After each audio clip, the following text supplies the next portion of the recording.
سنت کے دیوانوں کو عافیت کی خبر دو، توحید کے داعی کو السلام علیکم ورحمۃ اللہ وبرکاتہ۔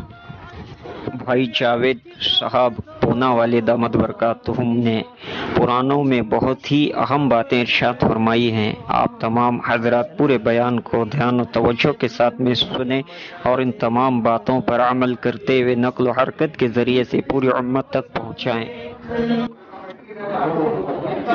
اس کام کے لیے آپ تشریف لائے، مسلمان اس کام کے لیے پیدل کیا سواری پر چلنے کو تیار نہیں۔ دوسرا کام یہ ہے، اگر لمبے لمبے سجدے نہ کرنے ہوتے تو میں دنیا میں نہ ہوتا، میں اللہ کے پاس چلا گیا ہوتا۔ دنیا مجھے پسند ہے سجدے کی وجہ سے۔ جو نماز نہیں پڑھتے وہ سجدے بھی نہیں کرتے، اور جو نماز پڑھتے ہیں وہ سجدے بھی کرتے ہیں، تو سجدے کو ایسے بگاڑ دیتے ہیں، حالانکہ یہ سجدہ کرنے کے لیے آیا ہے۔ اگر سجدہ نہیں ہوتا تو میں دنیا میں نہ ہوتا۔ دنیا سجدہ کرنے کی جگہ ہے۔ تیسرا کام، میں نیک اور صالح لوگوں کے پاس بیٹھ کر اچھی اچھی باتیں سننے کے لیے آیا ہوں۔ تعلیم کے حلقوں میں بیٹھ کر اچھی اچھی باتیں سننے کے لیے آیا ہوں۔ اگر یہ حلقے نہ ہوتے تو میں اللہ کے پاس چلا گیا ہوتا۔ آج مسلمان نماز پڑھ کر تعلیم کو چھوڑ کے جا رہا ہے، یہ کہہ کر کہ تعلیم ہمارا کام نہیں ہے، تعلیم تو تبلیغ والوں کا کام ہے۔ مدینہ مرکز یہ تین کام، پہلا کام دعوت ہے، دوسرا کام عبادت ہے، اور تیسرا کام تعلیم ہے۔ یعنی مسلمان صرف دعوت، عبادت اور تعلیم کے لیے آیا ہے۔ اگر یہ دعوت اور عبادت اور تعلیم میں نہیں ہے تو اسے دنیا میں رہنے کی ضرورت بھی نہیں، اسے دنیا میں رہنے کی ضرورت نہیں ہے۔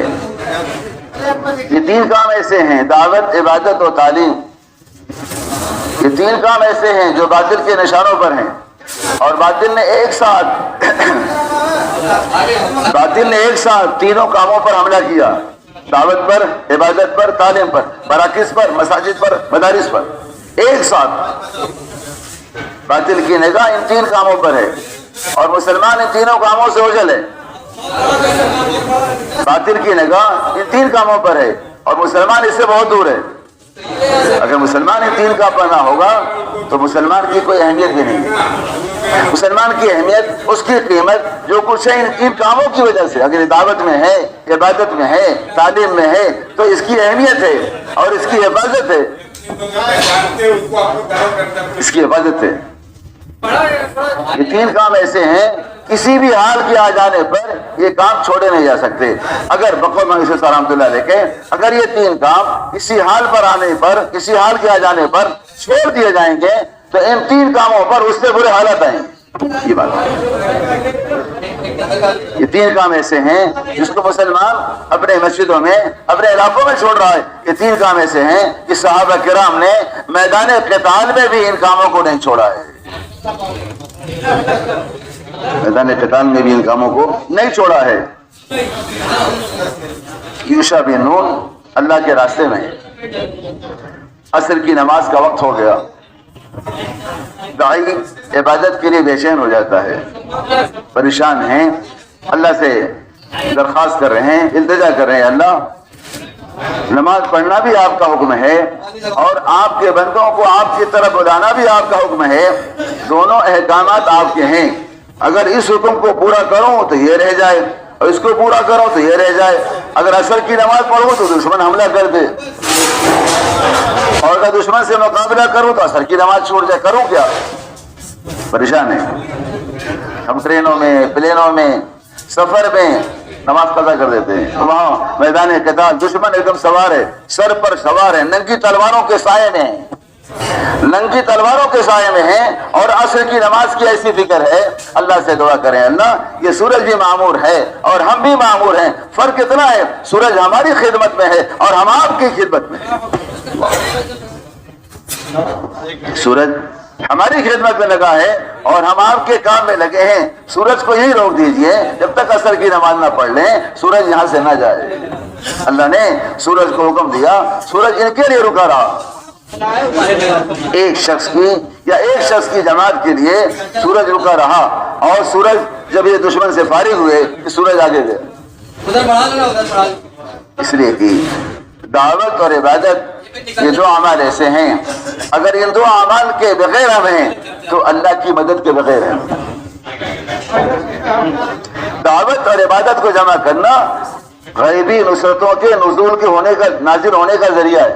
حضرت الیاس رحمۃ اللہ فرماتے تھے دعوت اور عبادت کو جمع کرنا یہ تذکیر عالم کا نسخہ ہے. دعوت اور عبادت کو جمع کرنا یہ تذکیر عالم کا نسخہ ہے. جب مسلمان دعوت اور عبادت کو لے کر چل رہا تھا تو دنیا میں مسلمان دعوت اور عبادت کو لے کر چل رہا تھا تو اس کا دین لوگوں پر ظاہر ہو رہا تھا یا اپنے دین پر باقی تھا. اور اس کے دونوں جمع کرنے کی وجہ سے، دعوت اور عبادت کو جمع کرنے کی وجہ سے بڑی بڑی طاقتیں، یہاں تک کہ قیصر و کسریٰ کی بڑی بڑی طاقتیں صحابہ کرام کے سامنے ڈھیر بن گئی تھی. یہاں تک کہ قیصر و کسریٰ کے بیش قیمتی خزانے صحابہ کرام کی ٹھوکروں میں آ رہے تھے.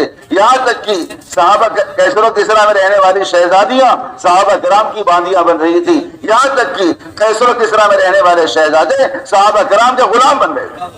ہم نے دعوت اور عبادت کو الگ الگ کر دیا تو ہم غیروں کے غلام بن گئے. جن اعمال سے غیر غلام بنتے تھے، جن اعمال سے بادشاہ غلام بنتے تھے، جن اعمال سے شہزادیاں باندیاں بنتی تھیں، جن اعمال سے شہزادے غلام بنتے تھے، وہ اعمال کے چھوٹنے کی وجہ سے ہم لوگوں کے غلام ہو چکے. غلامی سے بقول ابو بکر صدیق رضی اللہ تعالیٰ عنہ کے تم پر ذلت کا طوق ڈالا گیا ہے. تم نے دعوت اور عبادت کو، تم نے دعوت کو چھوڑا ہے، تم نے امر بالمعروف کو چھوڑا ہے، تم پر ذلت کا طوق ڈالا گیا ہے. اور تم سے ذلت کا طوق اس وقت تک نہیں ہٹایا جائے گا جب تک تم دوبارہ دعوت کی محنت پہ نہ آ جاؤ. ساری ذلت اور ساری پریشانی اور سارے مغلوبیت دعوت کے چھوڑنے کی وجہ سے. دعوت اور عبادت اس کے بغیر عالم کی کوئی طاقت مسخر نہیں.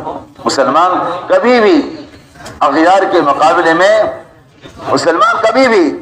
اغیار کے مقابلے میں یہ جمع ہو نہیں سکتے، جم نہیں سکتے.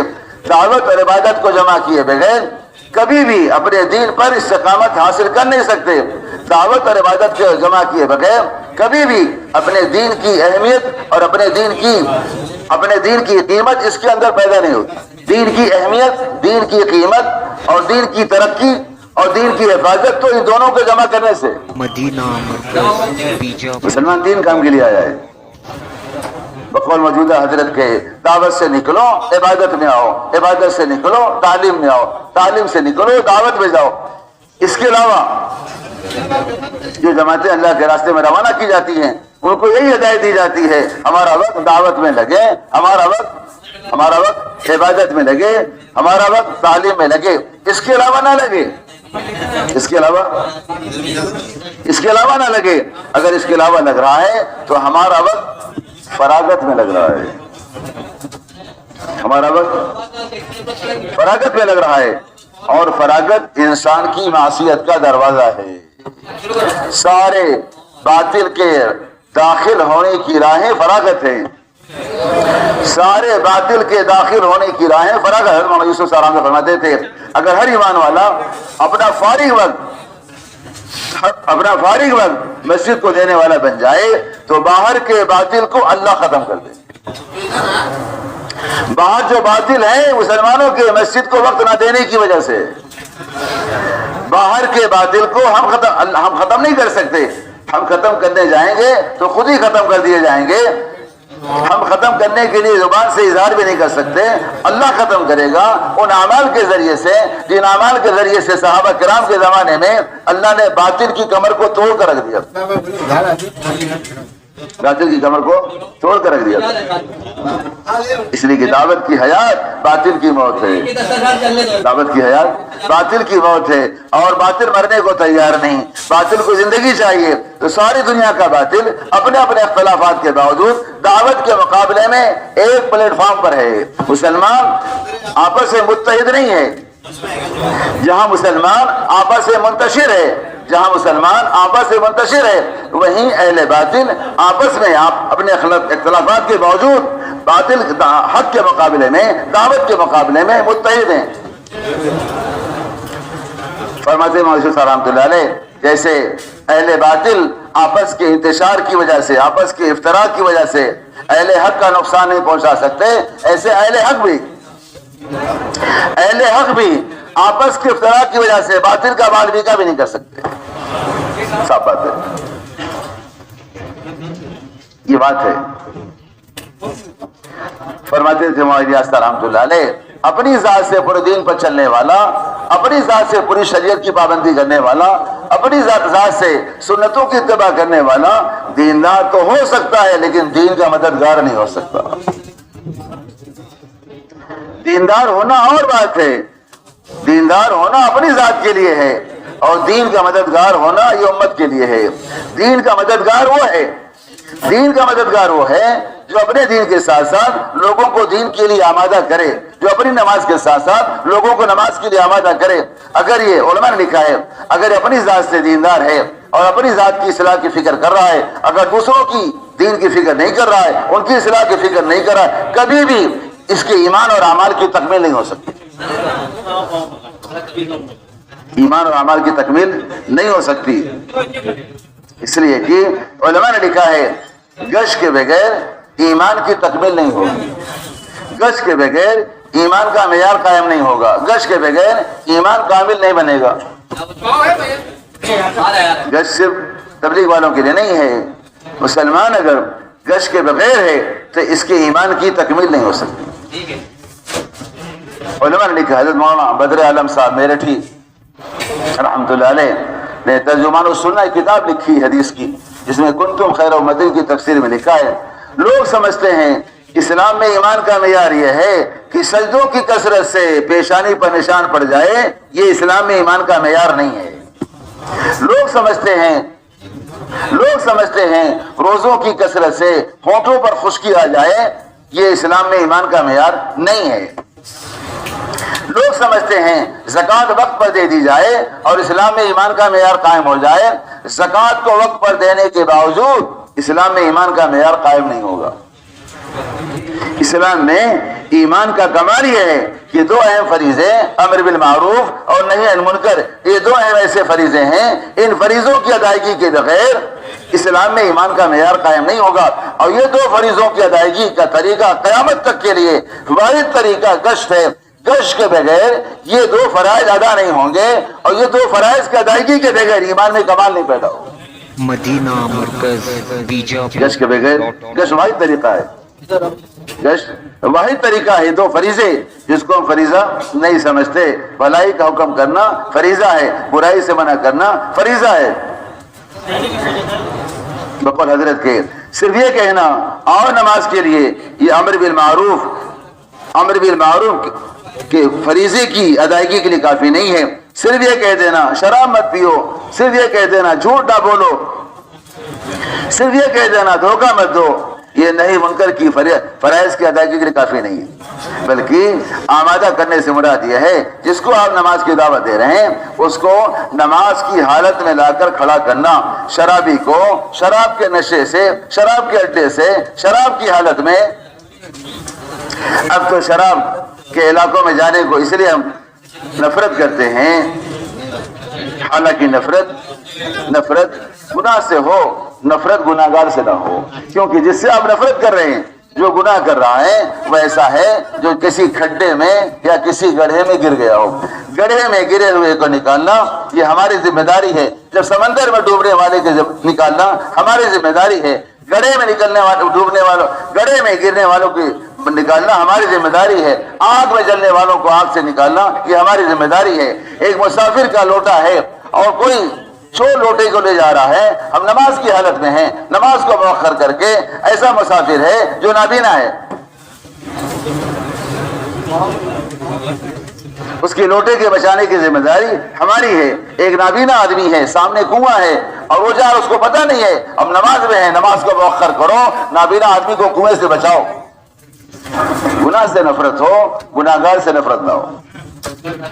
شراب کے اڈوں میں حالانکہ سب سے زیادہ اللہ کے قرب کا، علماء نے لکھا ہے، سب سے زیادہ اللہ کے قرب کا ذریعہ یہ عمل ہے، کسی گرے پڑے کو مسلمان کو اسی حالت میں اٹھا کر مسجد میں لا کر اس کو پاک کر کے اور اللہ کے سامنے کھڑا کر دینا، یہ اللہ سے قریب ہونے کا سب سے بڑا ذریعہ ہے۔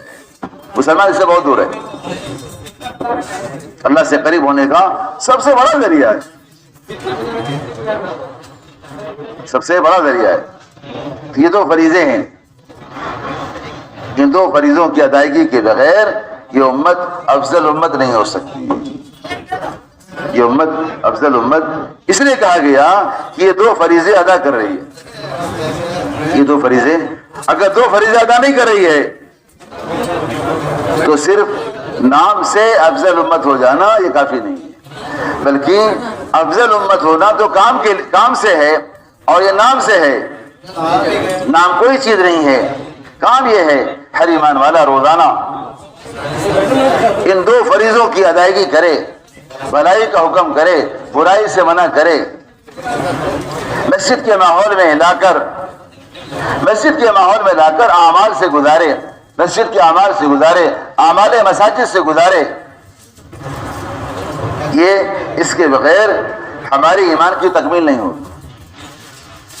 لوگوں نے حضرت سے پوچھا، حضرت سے کہا حضرت ہفتے میں 2 گشت کرتے ہیں، ہفتے میں 2 گشت کرتے ہیں کافی ہے؟ حضرت نے فرمایا ہفتے میں 21 بار کھانا کھاتے ہیں۔ کتنی بار کھانا کھاتے ہیں روزانہ؟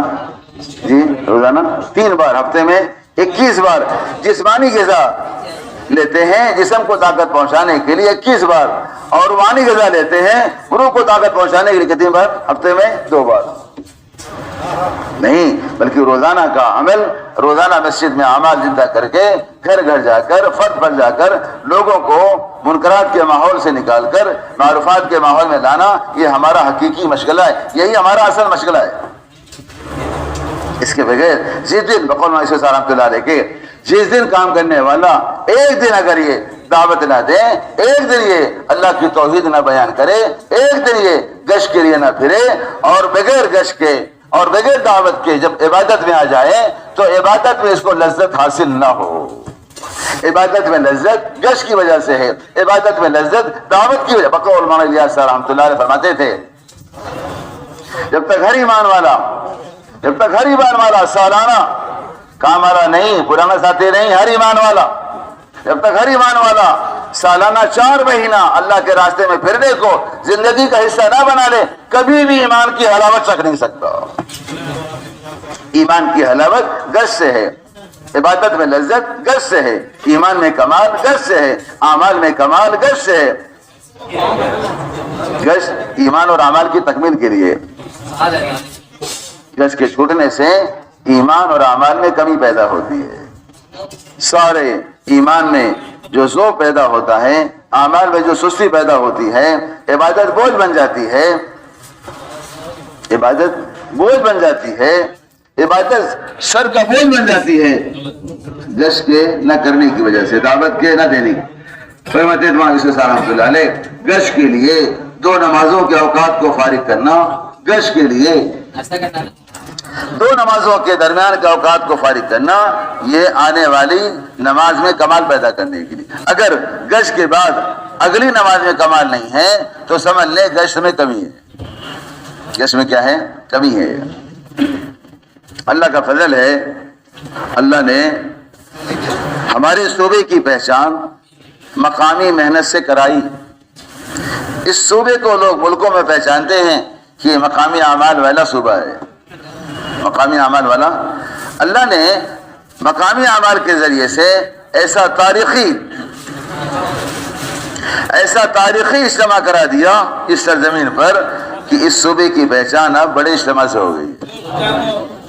ایک بڑے عالم صاحب، مغربی یو پی کے بڑے عالم صاحب بلکہ مفتی صاحب بیان کر رہے تھے بلند شہر اجتماع سے پہلے سیمنی مشورے میں کہ حضرت آدم علیہ السلام سے لے کر آج تک اس دھرتی پر ایسا اجتماع نہیں ہوا تھا،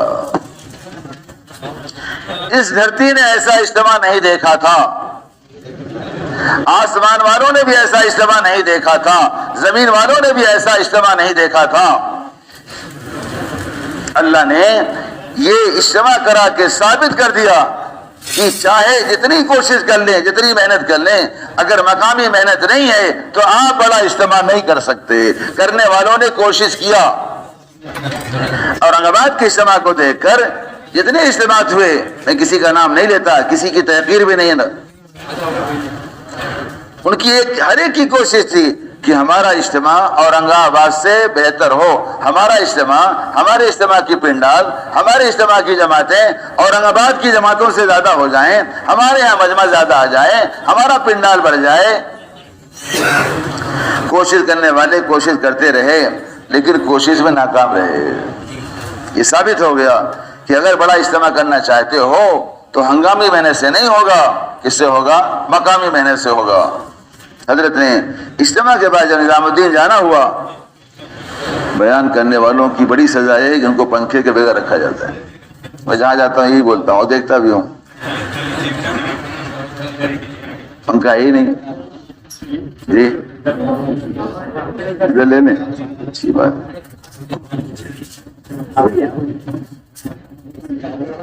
جزاک اللہ۔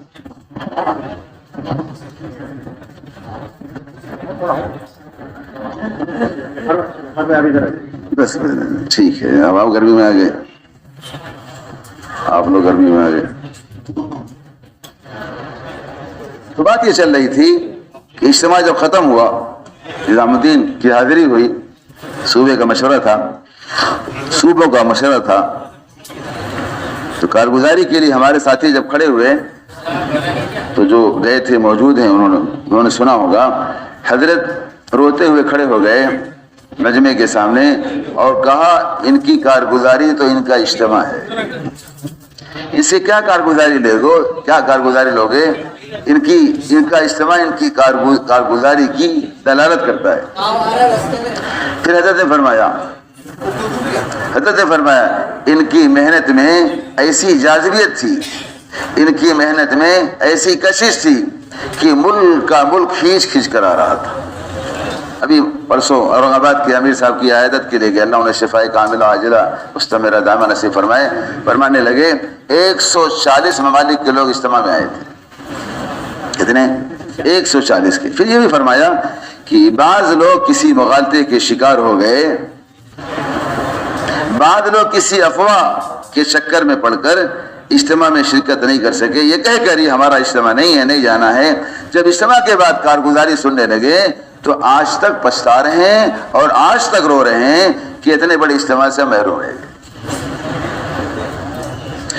پھر حضرت نے فرمایا ہمارے صوبے کے ذمہ داروں سے، آپ یہ بتلائیے کہ آپ نے یہ اجتماع کیسے کیا تھا، سارے عالم کو بتلائیے، سارے عالم کو بتلائیے۔ محنت جب ہو رہی تھی تو محنت نظر نہیں آ رہی تھی، محنت نظر نہیں آ رہی تھی، اور آنے والے جو دہلی کے اور بھوپال کے مہمان جو چلہ لگا رہے تھے، ان کا یہ کہنا تھا کہ اجتماع تو لے لیا، نام گاؤں تو بہت اورنگ آباد کے اجتماع کا، لیکن اجتماع تو یہ ختم کر دیں گے، ڈبا دیں گے، برباد کر دیں گے، ان کا کچھ محنت تو ہو نہیں رہی۔ جب اجتماع ہوا، کارگزاری سامنے آئی تو سر پر ہاتھ رکھ کے بیٹھ گئے، کہنے لگے آج معلوم پڑا کہ ان کی محنت کیسے ہو رہی تھی۔ اللہ نے پہلی بار مہاراشٹر کی تاریخ میں نظام الدین کی جماعت کا سفر پہلی بار ہو رہا ہے۔ جماعتوں کی شرکت تو اجتماعات میں ہوئی، دھلیا میں، مالیگاؤں میں، اورنگ آباد میں، رتنا گیری میں، تلوجا میں، الاتور میں، مختلف مقامات پر اجتماعات ہوئے، تو شرکت تو 3 دن 4 دن کے لیے ہوئی، لیکن مستقل صوبے کے اضلاع کا سفر یہ مہاراشٹر کی تاریخ میں پہلی بار ہو رہا۔ اس کی وجہ یہ تھی جب بھی ہمارے ذمہ دار تقاضا رکھتے تھے، حضرت یہی کہہ کر اس کو رد کر دیتے تھے، نہیں بھائی نہیں، اللہ مجھے معاف فرمائے، کیا بتاؤں۔ حالانکہ کوئی اس کو اگر الگ لے رہا ہے، الگ نہیں لینا چاہیے، یہ تحدیث میں نعمہ کے طور پر عرض کر رہا ہوں۔ حضرت نے فرمایا کہ آپ کے صوبے کے کام کی سطح اتنی اونچی ہے، آپ کے صوبے کے کام کی سطح اتنی اونچی ہے، اگر آپ نے کسی اور کا مطالبہ کر لیا اپنے صوبے کے سفر میں، وہ اپنے سطح کے اعتبار سے آپ کے صوبے میں آ کر مذاکرے اور کام کر، کل میں نے سنا یہ جگہ تو ایک صاحب کو ہضم نہیں ہوا. ہر طرح کے لوگ ہوتے ہیں بیچارے, کیا کریں, سب کو کیسے ہضم ہو جائے گا. بہرحال ملے باہر مجھ سے, میں نے ان کو مطمئن کیا, بعد میں انہوں نے معذرت کیا. بہرحال بات یہ ہوئی کہ اس لیے اپنے صوبے کا سفر آپ خود کر لیا کریں. اس مرتبہ حضرت نے سفر کو قبول کیا ہے. انشاءاللہ 25 نومبر کو ایک جماعت انشاءاللہ مرکز سے حضرت کی طرف سے روانہ ہوگی, ہمارے صوبے میں آئے گی. جیسے اورنگ آباد اجتماع سے پہلے محنت کی کر کے اورنگ آباد اجتماع کو اللہ نے یہاں تک پہنچایا, ایسے ان بزرگوں کی سفر کی آمد سے پہلے ایک ایسی محنت ہو جائے پورے صوبے پر کہ ذمہ دار جو ہوتے ہیں, جو اسی کام میں لگے رہتے ہیں, اسی کام میں یعنی کیا کہیں کہ ان کو مشغول رہتے ہیں, مو رہتے ہیں, اللہ ذمہ دار جو ہوتے ہیں, جو فکروں میں بہت آگے ہوتے ہیں, فکروں میں جو ممتاز ہوتے ہیں, فکروں میں جو نمایاں ہوتے ہیں, اللہ تعالیٰ ان پر تقاضے کو کھولتے ہیں. اور جو قربانی میں نمایاں ہوتے ہیں اللہ ان سے تقاضوں کو پورا کراتے ہیں, تقاضے کھولے جاتے ہیں. تو ذمہ داروں نے بیٹھ کے سوچا کہ محنت کیسے کی جائے. سب کے سارے اضلاع کی رائے سے سارے اضلاع والوں نے ایک جٹ ہو کر ایک پلیٹ فارم پر کھڑے ہو کر سب کی رائے میں اتفاق تھا کہ محنت ہونی چاہیے. میں نے شروع کیا, لیکن اطمینان نہیں تھا چونکہ ہمارے بزرگوں کا یہی فرمانا ہے, نظام الدین کے حضرات کا, جو کرتے ہیں بتلا دیا کریں اور جو کرنا ہے پوچھ لیا کریں. یہی بات ہے, بس دو چیز, جو کرتے ہیں بتلا دیا کریں اور جو کرنا ہے. حضرت جی رحمۃ اللہ علیہ, مولانا یونس صاحب رحمۃ اللہ علیہ سے بھی مولوی صاحب, انہوں نے بھی دھلیا کے اجتماع سے پہلے پوچھا تھا حضرت ہم کیا کریں, تو یہ بات فرمائی تھی جو کرتے ہیں مولوی صاحب بتلا دیا کیجئے اور جو کرنا ہے پوچھ لیا کیجئے. بس ہمارے ذمہ داروں نے کہا موقع اچھا ہے, حضرت کے پاس چلیں, حضرت کے بعد تھوڑی سی محنت کی کارگزاری رکھیں اور حضرت سے مزید دعا کی درخواست کریں. پہنچے ہم مغرب کے بعد, حضرت اور حضرت کے بیٹے, بڑے بیٹے تھے, بس دو ہی تھے. حضرت نے کہا بھائی یہ مشورے کی چیز ہے, کل مشورہ صبح شروع ہوگا, مشورے میں لاؤ. مشورے میں لایا گیا, مشورے میں لوگ چلے گئے تو ذمہ دار جو رہ گئے 8-10 وہ اور 5 ہم, حافظ صاحب کو لے کر 5 ہم اور 10-12 وہ ذمہ دار بیٹھے بند کمرے میں, اور لوگ چلے گئے. حضرت نے کہا آپ حافظ صاحب اب بتلائیے کہ آپ کیا کہہ رہے تھے, آپ کیا کرنا چاہتے ہیں. تو حافظ صاحب نے خلاصہ کیا, حضرت جیسا کہ آپ کو معلوم ہے کہ ہمارے یہاں چھوٹی جماعتوں کا نظام بہت پہلے سے ہے, ابھی بھی ایسے احمق اور بیوقوف لوگ ہیں جو چھوٹی جماعتوں پر ہاضمہ ان کا کمزور ہے ابھی بھی. حالانکہ حضرت نے تصدیق کیا, ہم ہی چاہتے ہیں ان چھوٹی جماعتوں کے ذریعے سے چھوٹی جماعتیں حرکت میں آئیں اور 100% امت خروج پر آئے, 100% امت نماز پر آئے. ہر مسجد میں آدھا گھنٹہ تعلیم قائم ہو جیسا آپ فرما رہے ہیں, ہر مسجد میں 2.5 گھنٹے کی محنت مسجد کی آبادی کے لیے قائم ہو. اور جتنے غیر متحرک ہیں, خاص طور سے حالات کے زمانے میں غیر متحرک کی تعداد بڑھ گئی, حالات کے زمانے سے غیر متحرک کی تعداد بڑھ گئی. میں نے پہلے کہا تھا اگر کسی بھی حال کی وجہ سے یہ اعمال چھوڑ دیے جائیں گے, ان اعمال پر پرسوں میں برہان پور کے ایک مدرسے میں جوڑ تھا, مدرسے کی نوعیت معلوم کیا تو رونا آیا, اساتذہ نکال دیے گئے, بچے نہیں ہیں. یہ 3 اعمال ہیں, میں نے اس لیے آپ کے سامنے عرض کیا. یہ 3 اعمال دعوت, عبادت اور تعلیم ایک دوسرے سے جڑے ہوئے ہیں, ایک دوسرے کے لیے متلازم ہیں. جو ایک دوسرے کے لیے متلازم ہوتے ہیں وہ ایک دوسرے کے لیے متبادل نہیں ہوتے. 3 اعمال, یہ 3 فریضے ہیں اور صحابہ کے 3 اعمال ہیں. اور باطل کی نگاہ اسی پر ہے, باطل نے ایک ساتھ تینوں پر حملہ کیا. ایک بڑے ہمارے ایک سیاسی اعتبار سے ذمہ دار بھی ہیں, دیندار بھی ہیں, کسی پارلیمنٹ کے ممبر بھی ہیں. انہوں نے ہندوستان کے بڑے وزیر سے کہا, غالباً وزیر داخلہ سے کہا کہ اگر تم پابندی اس کام کی لگاؤ گے نظام الدین مرکز پر تو یہ کام مسجد ہوگا. اگر مسجد کو پابندی لگاؤ گے تو یہ کام گھر ہوگا. تو کیا گھر پہ پابندی لگا سکتے ہو؟ یہ جملہ کہا, وہ تو منڈی نیچے ڈال دیا. یہ کام گھر ہوگا, کام بند نہیں ہوگا, کام بند نہیں ہوگا. اس لیے کہ کام کے بند کرنے پر بڑی کوشش کی گئی. مفتی کفایت اللہ صاحب رحمۃ اللہ علیہ کے زمانے میں یہ کوشش کی گئی. ہمارا آپ کا کوئی اختلاف نہیں ہے, ہم دونوں ایک ہیں, بس چند باتوں میں اختلاف ہے. ایک پہلا کام جو نظام الدین مرکز سے کر رہے ہیں, اس کام کو بند کر دیجیے, اس کام کو, اس لیے کہ سارے باطل کی گھبراہٹ اس کام کی وجہ سے ہے. کیونکہ وہاں کا ایک ایک عمل, وہاں کا ایک ایک عمل, وہاں کا ایک گشت کا عمل جو میاں جی نے کیا تھا, محراب رحمۃ اللہ علیہ نے ایک گشت کا عمل کیا تھا, تو مولانا الیاس صاحب رحمۃ اللہ نے فرمایا تھا, جانتے ہو میاں جی, آج تمہارے گشت والے عمل کی وجہ سے اللہ نے انگلینڈ کے باطل کے سروں پر ہتھوڑا مارا ہے. حق کے مرکز سے باطل کے باطل کا مرکز انگلینڈ, سارے باطل کی سپلائی کا سینٹر ہے وہ, ساری دنیا کا مرکز. سنیں غور سے, حق کے مرکز سے باطل کے مرکز پر ہتھوڑا پڑ چکا ہے. حق کے مرکز سے, حق کے مرکز سے باطل کے مرکز کو ہتھوڑا پڑ چکا ہے. اس لیے جو وہاں باطل کا مرکز تھا, سنیں غور سے, جو وہاں باطل کا مرکز تھا اللہ نے تبدیل کر کے وہاں دعوت کا مرکز بنا دیا ہے. بس اشارہ میں اتنا اشارہ کافی ہے. جو باطل کا مرکز تھا, جہاں باطل کی محنت ہو رہی تھی, جس مقام پر, بس اور تھوڑا خلاصہ کرتا ہوں, جس مقام پر باطل کے مشورے ہو رہے تھے, جس مقام سے باطل کی سپلائی ہو رہی تھی, اللہ نے اس مقام کو تبدیل کر کے وہاں دعوت کا مرکز بنا دیا ہے. اللہ کی شان ہے, یہ اللہ کی شان ہے. تو سوچا گیا, حضرت کے سامنے رکھا گیا, حضرت رائے لیتے رہے ساتھیوں سے, مختلف رائے آئی, سب کی رائے یہ تھی, حضرت یہ کوئی بات نہیں ہے, یہ تو اجتماع سے پہلے محنت ہوتی ہے, لیکن بعض ذہنوں میں اشکالات آتے ہیں کہ پرانے کیوں اکٹھا ہو جاتے. حضرت نے خیر دعا دی, حضرت نے کہا اللہ مبارک کرے, مبارک ہو, اور کہا کہ اتنی بڑی محنت جو کر رہے ہیں, اتنی بڑی خیر صرف صوبے مہاراشٹر تک کی محدود رہے, یہ خیر تو پورے عالم میں جانا چاہیے.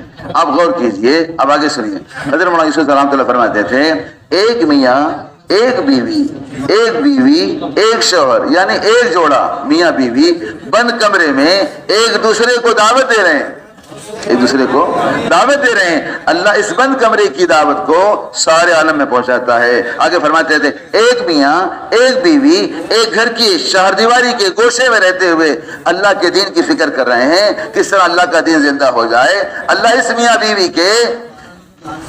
میاں بیوی کے دین کے فکر کو سارے عالم میں پہنچاتے ہیں. فرماتے ہیں ماں یوسف رحمۃ اللہ علیہ, محنت کا جائے وقوع کہیں پر ہو, محنت کا جائے وقوع کہیں پر ہو, اس کے اثرات سارے عالم پہ پڑتے ہیں. آگے سنیں, حضرت جی رحمۃ اللہ علیہ سے مراد حضرت جی مولانا انعام الحسن صاحب رحمۃ اللہ علیہ فرماتے تھے, تم گھر کی تعلیم کر کے رات کو سو جاؤ, تم گھر کی ملاقات کر کے رات کو سو جاؤ, رات کی تعلیم کر کے اور گھر کی ملاقات کر کے. اس طرح دنیا والے دن بھر کام کر کے رات کو سو جاتے ہیں, جب صبح کو اٹھتے ہیں تو اخبارات سے ملکوں کے احوال آتے ہیں. اخبار بیچنے والا اس ہیڈ لائنز کو, ان سرخیوں کو بتلا کر آج کی تازہ خبر سنائیں میں سنائیں, وہ بیچارہ بھاگا جا رہا ہے, آج کی تازہ خبر ہمیں بھی دے دیجیے, آج کی تازہ خبر ہمیں بھی دے دیجیے. اپنے اخبارات کو بیچنے کے لیے ہیڈ لائنز قائم کرتے ہیں. فرماتے تھے اس طرح دنیا والے دنیا کی خبروں کو سنتے ہیں اخبارات کے ذریعے سے, حالانکہ اخبارات کی خبریں باطل کی خبریں ہیں, اخبارات کی خبریں باطل کی خبریں ہیں. مفتی جان العابدین صاحب رحمۃ اللہ علیہ اخبار پڑھتے تھے. کیا پڑھتے تھے؟ اخبار پڑھتے تھے, اخبار کے شوقین تھے. حضرت مولانا رحمۃ اللہ علیہ کہا, مفتی صاحب کیا پڑھ رہے ہو؟ مفتی صاحب کیا پڑھ رہے ہو؟ مفتی صاحب نے کہا, حضرت جھوٹ سے سچ نکال رہا ہوں, جھوٹ سے سوچ رہا ہوں, یعنی سب کے سب جھوٹی خبریں. اب جیسے بھولے بھالے اس کو لے کر دن بھر پھرتے ہیں اور اس کو لے کر ایک دوسرے کے پاس تذکرے بھی کرتے ہیں اور ایک دوسرے کے سامنے فخر بھی کرتے ہیں, اس کی تائید بھی کرتے ہیں, اس کی تصدیق بھی کرتے ہیں اور جھوٹی قسمیں بھی کھاتے ہیں. اللہ ہم سب کو معاف فرمائے. رات کو سو گے, صبح کو اٹھتے ہی ملکوں سے خبریں سنو گے. اسی طرح گھر کی تعلیم کر کے, گھر کی ملاقات کر کے رات کو سو گے, صبح کو اٹھتے ہی ملکوں کی ہدایت کی خبریں سنو گے. گھر کی تعلیم کا اثر کہاں پہنچ رہا ہے؟ آپ اندازہ لگائیں کہ جب ایک فرد واحد کی یا ایک میاں بیوی کی، ایک اور سن لیں، حاجی عبدالوہاب صاحب کا بھی مرکوز سن لیں۔ حاجی عبدالوہاب صاحب رحمۃ اللہ علیہ فرماتے تھے اگر ہمارے گھر کے بچے بھی اور ہمارے گھر کی عورتیں بھی گھر میں پردے کے اہتمام کے ساتھ رہتے ہوئے اللہ کے سامنے ہاتھ اٹھائیں عالمی انسانوں کی ہدایت کی نیت کے ساتھ، اللہ کی مدد ہمارے گھر کی عورتوں کے ساتھ ہو جائے گی۔ جب ایک میاں بیوی کی دعوت، ایک فرد کی دعوت، ایک گلی کا گشت، ایک گشت ساحل تک پہنچ کر کریں گے، اللہ 7 سمندر پار پہنچائیں گے، اتنی بڑی خیر، اتنی بڑی مجموعہ، اتنا بڑا مجموعہ ایک رخ ہو کر، ایک وحدت فکر پر مجتمع ہو کر، ایک کلمے پر مجتمع ہو کر کام کر رہا ہے، بتلاؤ اس خیر کے اثرات کہاں تک جائیں گے؟ اس خیر کے اثرات کہاں تک جائیں گے؟ اس لیے ہے، دوسری بات یہ ہے اس محنت کی ترتیب کی مقبولیت کی علامتیں بھی ظاہر ہو رہی ہیں۔ اس محنت کی ترتیب کی مقبولیت کی، ہاں، اس محنت کو کرتے کرتے 4 لوگ اللہ کے پاس پہنچ چکے ہیں۔ اس محنت کو کرتے اس جو محنت چل رہی ہے، یعنی 84 دن 60 دن، ابھی انشاءاللہ آج سے 50 دن کی بھی تشکیل ہوگی، اسی وجہ سے یہ جمع کیا گیا ہے۔ سفر صبح کا سفر ہوا، حالانکہ رات میں آنے کا وقت نہیں تھا، 11:30 بجے رات کو مالیگاؤں میں تھے، 3:30 بجے بھیمنڈی پہنچے، اس لیے کہ اتنا قیمتی مجموعہ کہیں ویسٹرن پٹی سے کہاں سے دور سے آیا ہوا ہے، اللہ نے پہنچا دیا، اللہ نے اپنی قدرت سے پہنچایا۔ تو بات یہ چل رہی تھی کہ اس محنت کی ترتیب کی مقبولیت کی علامتیں ظاہر ہو رہی، اس محنت کو کرتے کرتے 4 لوگ اللہ کے پاس پہنچ چکے ہیں۔ مقبولیت کی علامت کیوں ہے، اب آگے اس کو سمجھیں۔ حضرت مولانا الیاس صاحب رحمۃ اللہ علیہ فرماتے تھے جب اس راستے میں نکلنے والوں کی موتوں کی خبریں سننے لگو، جب اس راستے میں نکلنے والوں کی موتوں کی خبریں سننے لگو، اب انتظار کرو، اب اللہ کی رحمت جوش میں آئے گی، اب اللہ تعالیٰ اپنے دین کو ادیان باطلہ پر غالب کریں گے۔ اللہ کی رحمت اب جوش میں، اللہ کی رحمت جوش میں کیوں نہ آئے جب اس راستے میں نکلنے والوں کی ان کے مرنے پر ان کی روحوں کو لینے کے لیے اللہ خود آتے ہیں۔ 2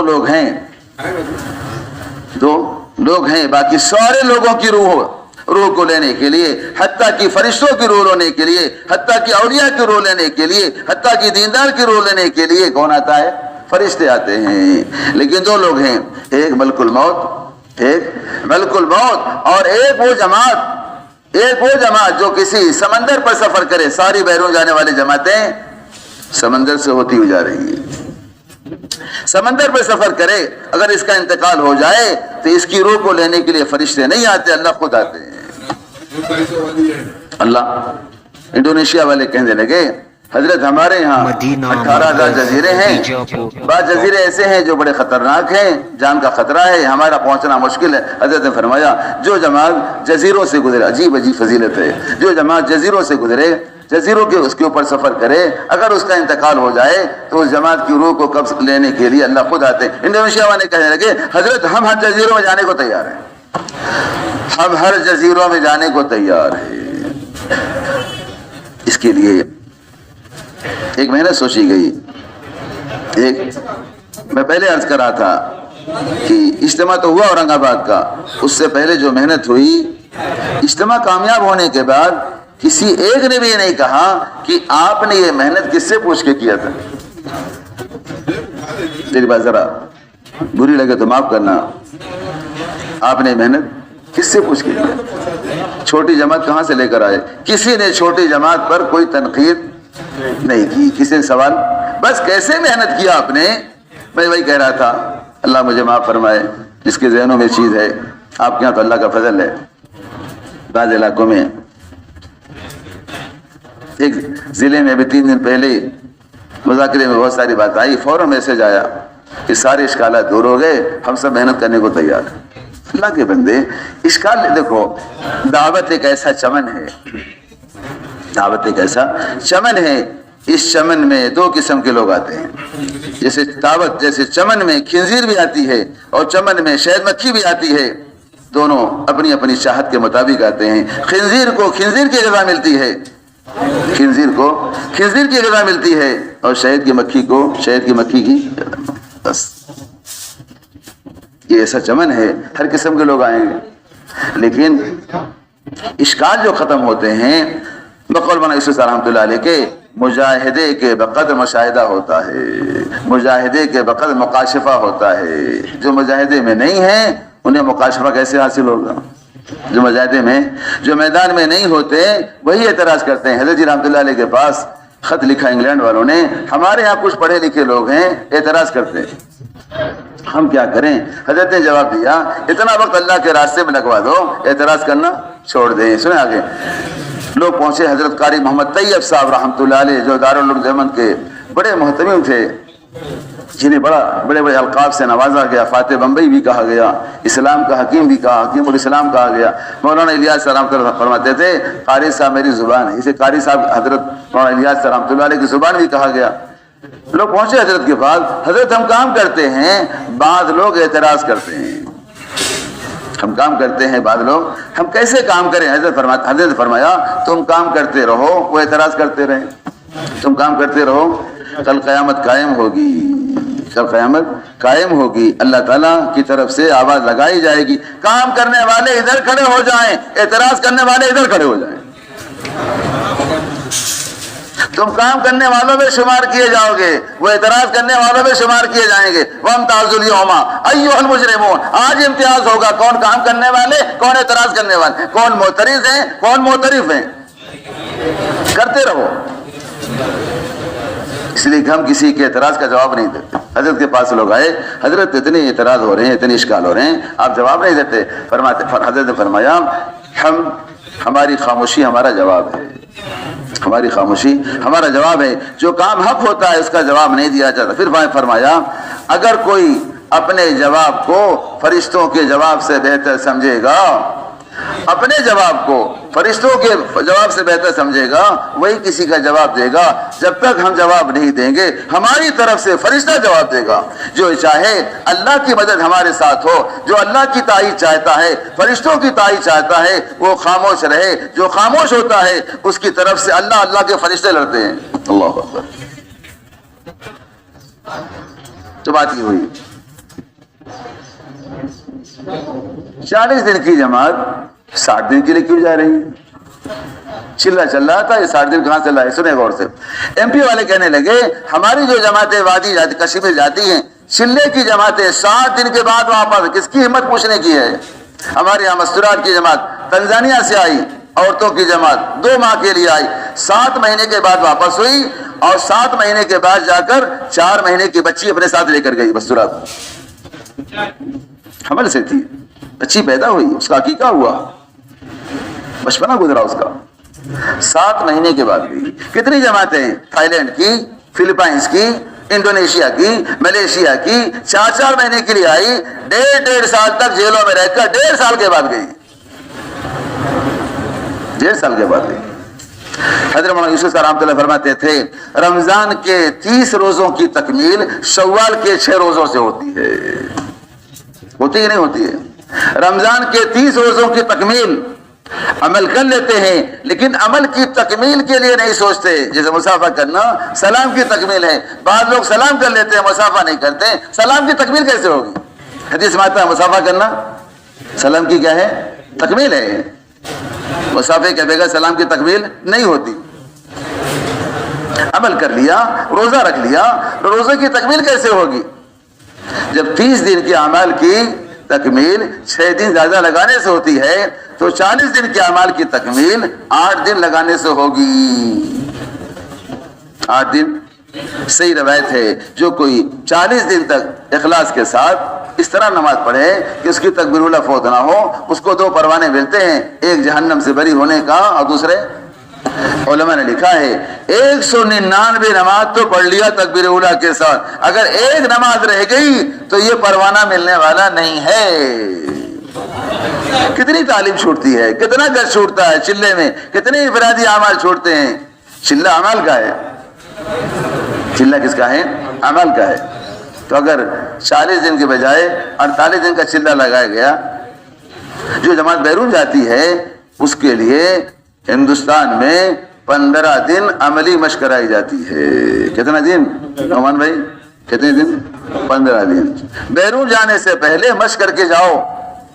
ہم چلے میں جا رہے ہیں, چلے میں جا رہے ہیں ہم 10 دن کم سے کم, یا 20 دن یا 10 دن, اب تو 10 دن کی بات آ گئی, 10 دن مشق کر لیں تاکہ ہم صحیح روپ پر دعوت دینے والے بنیں. 4 اعمال کی دعوت 4 صفات کے ساتھ, یہ پہلی بار نہیں ہے. یہ حضرت جی رحمۃ اللہ علیہ کے زمانے سے کہا جا رہا ہے. اللہ کے بندو, گھر گھر کی ملاقات میں 4 اعمال کی دعوت دو, ایمان کی, نماز کی, اور علم سے مراد فضائل والا علم, تعلیم کی, اور ذکر. یہ 4 اعمال 4 فریضے ہیں. یہ 4 اعمال 4 فریضے ہیں. یہ 4 اعمال اللہ کے قرب حاصل ہونے کے ذرائع ہیں. ذکر ایسا ذریعہ ہے, اللہ اکبر, ذکر ایسا اللہ سے قریب ہونے کا ذریعہ ہے. حدیث میں آتا ہے تقویٰ کی منتہا جنت ہے, تقویٰ کی منتہا جنت ہے. اللہ کے ذکر کی منتہا اللہ کی معیت ہے. اللہ اکبر. اللہ کے انا مع عبدی ما ذکرنی, انا مع عبدی ما ذکرنی. اللہ کے ذکر کی منتہا اللہ کی معیت ہے. یہ 4 اعمال, ایمان, نماز, علم اور ذکر, اس کی اہمیت کو, اس کی فضیلت کو منتخب حدیث سے, فضائل اعمال سے, حیات الصحابہ سے سبقن یاد کر کے دعوت میں لانا ہے.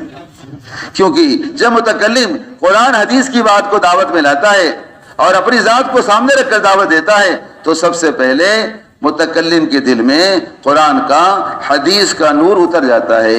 اسی نور کو نور ایمان کہتے ہیں. مومن کی فراست سے ڈرو, وَهُوَ يَنْظُرُ بِنُورِ اللَّهِ, اللہ کے نور سے دیکھ رہا ہے. نور ایمان آ گیا. کیا آ گیا؟ نور ایمان میں نور ہے, نماز میں نور ہے, علم میں نور ہے, ذکر میں نور ہے. اقرا مسلم میں حضرت عبداللہ بن عباس فرماتے ہیں اللہ تعالیٰ عنہ, جب میں کسی کے ساتھ کوئی معاملہ کرتا ہوں یا حسن سلوک, جب میں کسی کے ساتھ حسن سلوک کرتا ہوں تو اپنے اس کے درمیان حسن سلوک کا ایک نور پاتا ہوں. اللہ, اخلاص نور ہے. اخلاص کیا ہے؟ نور ہے. تو 4 اعمال کی دعوت 4 صفات کے ساتھ دینا ہے. کسی نے کہا, ایک صاحب کہہ رہے تھے کہ اس میں اخلاص کہاں ہے, اس میں کیا ہے, اخلاص کہاں ہے؟ جو زیادہ اخلاص کے دعوے دار ہوتے ہیں وہ زیادہ ریاکار ہو جاتے ہیں. حضرت نے فرمایا جو یہ کہتا ہے ہم نظام الدین کی اطاعت کرنے والے, وہ سب سے زیادہ نظام الدین کا نافرمان ہے. جو یہ کہتا ہے ہم تو اللہ کے لیے کام کرنے والے, وہ سب سے زیادہ ریاکار ہے. جس کے لیے کر رہے ہو, صحابی قیصر کا یا کسرا کا تاج لے کر آئے, پیش قیمتی تاج لے کر آئے, اپنے چہرے کو کپڑے سے ڈھانک کر تاکہ معلوم نہ پڑے کون آئے. جو جہاں لا کے تاج دیا وہاں کے ذمہ دار نے کہا بھائی صاحب آپ کون ہیں, کہاں سے آئے ہیں, کیا نام ہے؟ کہنے لگے جس کے لیے لایا ہوں مجھے بھی جانتا ہے, میرے باپ کو بھی جانتا ہے, باپ کے باپ کو جانتا ہے. اگر اس کے لیے لانا نہ ہوتا تو یہ تاج یہاں نہیں ہوتا, ہمارے گھر پر ہوتا. کون ہیں, کہاں سے آئے ہیں؟ تو جو کہتے ہیں, بعض لوگ شدت پر ہوتے ہیں کہ ہم اطاعت کریں. حضرت نے فرمایا یہ سب سے بڑا نافرمان ہے. اطاعت کہنے کی چیز ہے, اطاعت کرنے کی چیز ہے. اس کے لیے الحمدللہ اللہ تعالیٰ نے موقع دیا کہ صرف 50 دن کے لیے, کتنے دن کے لیے؟ 10 دن عملی مشق کرنے کے لیے اور 40 دن چلہ لگانے کے لیے. 5 اکتوبر سے آخری اسپیشل آفر ہے, اسپیشل آفر ہے. اللہ جزائے خیر دے ہمارے بزرگوں کو. بزرگوں نے سوچا اتنی بڑی خیر اور ہمارے ساتھی اس سے محروم رہ جائیں, تو کیوں نہ کچھ اور اس کے اندر تبدیلی کی جائے, رعایت کی جائے. رعایت کرتے کرتے 50 دن تک آ گئے. ہمارے مولانا پونا کہنے لگے اب اس سے بھی کم کراؤ گے کیا, اب تو نکل جاؤ. 84 سے 60 پہ آئے, 60 سے 50 پر. آپ کیا چاہتے ہو, 50 سے 40 پہ لاؤ گے, 40 سے 30 پہ لاؤ گے کیا؟ بعض لوگ چاہتے ہیں کہ 30 بھی آ جائے تو ہو جائے کام. بعض لوگ ہوتے ہیں جو شروع کا روزہ پکڑ لیتے ہیں اور آخر کا روزہ پکڑ لیتے ہیں. ایک مسجد میں گیا 3 دن لگانے کے لیے, کچھ لوگ 8 رکعت کے بعد چلے گئے، چلو ٹھیک ہے، کچھ لوگ 10 رکعت کے بعد چلے گئے، یا اللہ 12 رکعت کے بعد چلے گئے، 14 رکعت کے بعد چلے گئے، کچھ 16۔ میں نے امام سے کہا امام صاحب آپ کیا کہتے ہیں مسئلہ کی نماز پڑھا؟ کیا ہوا؟ میں نے کہا کم سے کم 8 سے لے کر 20 تک کے میں ہر 2 رکعت کے بعد لوگ جا رہے تھے۔ امام صاحب ہنسنے لگے، جانتے کچھ بھی نہیں، جہالت غالب ہے، جو جتنا پڑھ لے، جہالت غالب ہے، پوچھتے ہیں نہیں، معلوم کرتے نہیں، شعور بھی نہیں پوچھیں۔ بہرحال تو اللہ کا فضل ہے، اللہ ہی کا فضل ہے، ایسی نورانیت، ایسی روحانیت اس محنت کے اندر ہے، لوگ کارگزاریاں سنا رہے ہیں۔ اب ایسا نہ ہو کہ ہم پچھتائیں، اب کرنے کا وقت ہے، بعد میں ایسا نہ ہو کہ ہم پچھتائیں۔ بدر میں جو لوگ شریک نہیں ہوئے، بدر میں جو لوگ، مسلمانوں کی تاریخ کا پہلا اجتماع بدر کا ہوا، بڑا شاندار اجتماع ہوا، بڑا شاندار، اسلام اور کفر میں فرق کرنے والا اجتماع ہوا ہے۔ اسلام اور بات یاد آ گئی تو کہہ دوں، 2005 میں یو پی کا ایک ضلع بہرائچ ہے، پرانوں کا اجتماع ہوا، جانا ہوا، حضرت نے بلائے تھے 4 لوگوں کو، مولانا مبین صاحب، حاجی علیق صاحب، حافظ صاحب، میں 4 لوگ گئے تھے۔ اتنا شاندار اجتماع ہوا تھا، حضرت تو نہیں گئے تھے لیکن دیگر حضرات، تو کارگزاری جب سنائی تو حضرت کی بات مجھے یاد ہے، اب اللہ کی طرف سے فیصلہ ہو جائے گا، مدینہ مرکز، اللہ کی طرف سے، ارے ادھر دیکھو نا، اللہ کی طرف سے فیصلہ ہو جائے گا، حق والے الگ اور ناحق والے اب امتیاز ہو جائے گا، حق والے چھن جائیں گے۔ تو پہلے اجتماع میں حق والے الگ ہو گئے اور ناحق والے، اسلام اور کفر کا کیا ہو گیا؟ امتیاز حاصل ہو گیا۔ بعد لوگ حدیبیہ کا موقع آیا، حدیبیہ کا موقع آیا تو حدیبیہ کے موقع پر اسلام میں داخل نہیں ہو سکے، ان کی یہی آرزویں تھی، تمنائیں تھیں، بدر میں تو زمانے جہالت میں تھے، نہیں داخل ہوئے، لیکن ایک موقع تھا، فتح مکہ اور حدیبیہ کا عرصہ بہت تھوڑا سا تھا، کاش ہم حدیبیہ کا حصہ بن گئے ہوتے، فتح مکہ کے بعد آنے والے، کیونکہ حدیبیہ کے موقع پر اللہ کی طرف سے جو فتح کا اعلان ہوا ہے، اور اس فتح کے ساتھ ساتھ اللہ کی طرف سے اعلان ہوا ہے، اللہ کے نبی صلی اللہ علیہ وسلم سے اعلان کروایا گیا، آپ نے اعلان فرمایا جس کا مفہوم ہے، اے اہل حدیبیہ، اے اہل حدیبیہ، تم کان کھول کر سن لو، جو حدیبیہ میں شریک ہو گیا، اللہ نے آسمان میں مغفرت کا اعلان کر دیا ہے۔ کیا بعید ہے اس ذات کریمی سے، اس ذات رحیمی سے، کیا بعید ہے۔ میں نے اورنگ آباد کے وقت بھی کہا تھا، کیا بعید ہے اللہ کی طرف سے اعلان ہو جائے، جو اس اجتماع کی محنت میں شریک ہو گیا، اللہ نے اس کی مغفرت کا اعلان کر دیا۔ کیا بعید ہے اس محنت کرنے والوں کے لیے۔ میں نے ساری کارگزاری آپ کے سامنے رکھی، بعد میں پچھتاوا کے علاوہ کچھ بھی نہیں ہوگا، پچھتا رہے ہوں گے، پچھتا رہے ہوں، کاش ہم بھی، اس لیے اللہ نے موقع دیا ہے، یہ آخری موقع ہے، اس لیے امانت داری کے ساتھ، اپنی جگہ پر اطمینان کے ساتھ، اپنی ذات کو سامنے رکھ کر ہم نام پیش کریں اور اللہ کیا قبول کرائیں۔ اللہ رب العزت ہم سب کو ان تمام باتوں پر عمل کرنے کی توفیق عطا فرمائے۔